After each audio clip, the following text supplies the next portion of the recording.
Welcome back to Resource Rundown, where we test the tools that save you time. Today we are touring Buffer, one of the most established social media management platforms on the web. If you post to Instagram, LinkedIn, TikTok, Facebook, or Threads, Buffer lets you plan and publish everything from one dashboard. The homepage walks through the core promise: create once, customize for each channel, and schedule ahead of time. The community tools gather comments from all your channels into a single inbox, so you can reply at 10 times the speed.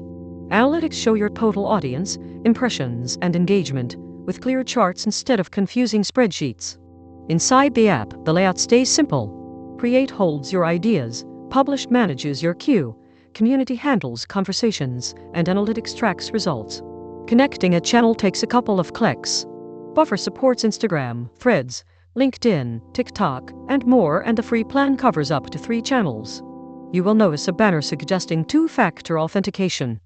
Turn it on. It protects your accounts and takes under a minute. Some features are still rolling out, like TikTok Analytics, so check the roadmap if a specific report is essential to your business. For small business owners, coaches, and content creators, the value is consistency. Batch your posts on Monday, load the queue, and Buffer publishes while you focus on your real work. The free plan is a solid starting point, and paid tiers add more channels, team seats, and deeper reporting. If you want a full walkthrough of scheduling your first week of posts, say so in the comments. Like this video and subscribe to Resource Rundown so you never miss a practical tool review.